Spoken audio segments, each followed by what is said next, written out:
Ohio Minna! Aujourd'hui, on va parler d'un animé sorti en printemps 2021 dénommé Tokyo Revengers.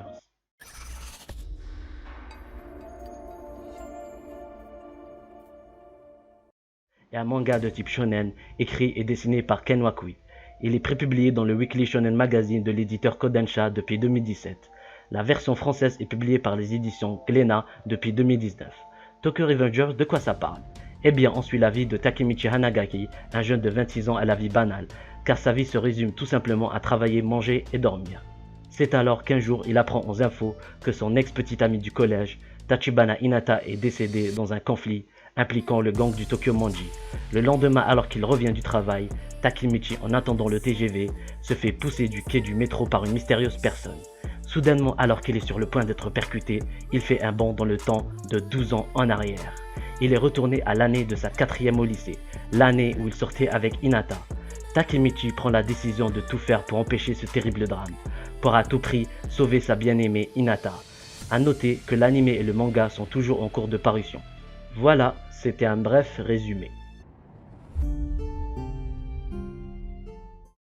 Ce que j'en ai pensé pour l'instant, c'est que l'histoire est très captivante et nous met en haleine.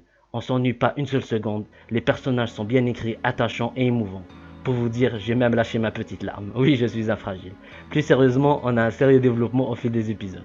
Chaque événement de l'intrigue m'a laissé particulièrement pensif sur le fait de vouloir connaître la suite de la narration. Je trouve c'est cela qui fait le gros point fort de l'œuvre. Pour ce qui est de l'opening, comme la plupart des openings, ils mettent des scènes qui spoilent, c'est dommage pour l'OP, parce que beaucoup de gens ne regardent ou n'écoutent pas à cause de cela. Mais pour ma part, ça ne me dérange pas. J'ai trouvé la musique ainsi que le visuel de très bonne qualité. Les images sont bien choisies, ainsi que la musique qui pour ma part m'a hypé de fou. Pour l'ending, rien à ajouter, cool à écouter sans plus. Et pour finir, je ne peux que vous conseiller de le regarder, parce que sinon vous passerez à côté d'un animé très prometteur. Voilà, on se donne rendez-vous pour la partie 2 qui arrivera à la fin de l'animé où je vous donnerai mon avis complet sur l'œuvre. Comme d'habitude, n'hésitez pas à liker la vidéo, vous abonner, partager et activer la cloche des notifications. Car cette fois-ci, je suis bel et bien de retour. Je vous réserve plein de vidéos. Sayonara minna!